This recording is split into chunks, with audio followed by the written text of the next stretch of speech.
Okay, what we're looking at here today is the effect of cover crop and what it can bring to the table as far as weed control in a complete system in soybean production. And like looking at row withs, this is another cultural practice we can implement to help us manage pigweeds, and it's something you can't pour out of a jug. It's a whole different mode of action that we can bring to the table to help us manage weeds. And one thing we're doing here is we're evaluating 4 different cover crops. So we really don't know which one of these crops might provide the best benefit as far as a weed controls perspective. So what we have vetch is what we're looking at here right now.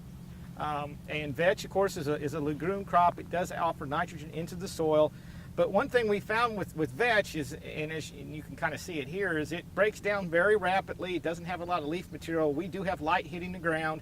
On top of that, vetch does provide nitrogen. That's good if you have a corn crop, but in a soybean crop, soybeans can make their own nitrogen. And what we found with adding vetch is it can, when it does break down and leave some nitrogen in the soil, it does promote a flush of pigweeds. There's a lot of work on pigweed germination, and one thing that's been clearly shown is adding nitrogen to the soil will enhance pigweed germination. So we're seeing more Palmer amaranth here where we're using a vetch cover crop as opposed to a couple of the others I will show you in just a minute.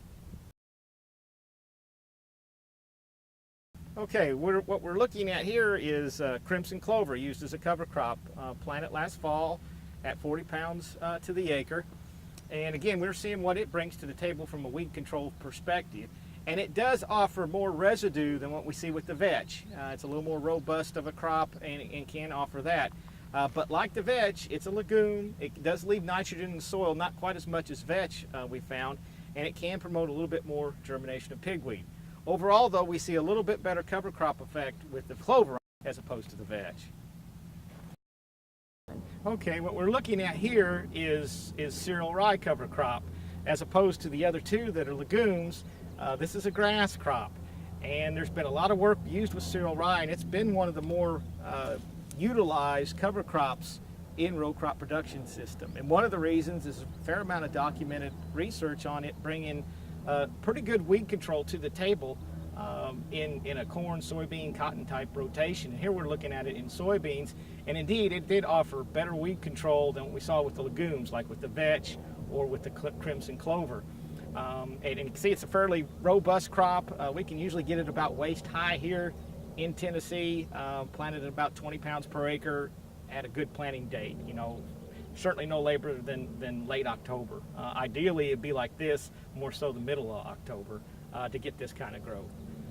But it does bring a lot. It does have a allelopathy, so it can provide a little bit of weed control just by some exudates it gives off from the roots.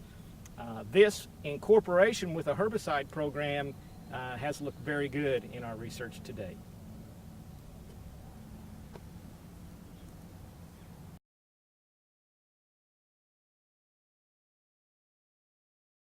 This is the 4th cover crop we evaluated from a weed control perspective in soybean production this year. This is wheat. And wheat offered us similar weed control aspects. It increased the weed control of Palmer pigweed, very similar to what we got out of rye in this system. And there's a number of things I like about wheat. Number one, our farmers here in Tennessee already know how to grow it. We grow a lot of wheat anyway every given year. Plus, we double crop soybeans behind wheat. So they're very familiar with the crop, familiar with double cropping another crop into them or planting another crop into them.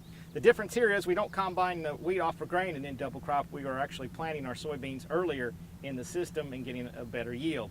And we're finding that the wheat, we get a good stand, we know how to grow it. We're not putting any nitrogen on it, so we're not managing it as a grain crop, so we don't have that expense. But we're getting similar increase in weed control over just what we're doing with a herbicide, similar to what we're getting out of rye, but much better than we're getting out of the legumes. And it offers a lot of advantages for us here in Tennessee because our growers already know how to grow it. It's not a new crop like rye would be, cereal rye would be, or with vetch or clover. Plus, it's not a weed like rye can be if it gets into a cereal rye format. So there's a lot of benefits to wheat. But probably the biggest thing is it does offer some weed control. Again, this is something you can't pour out of a jug. That's going to help us on managing Palmer pigweed in particular going forward.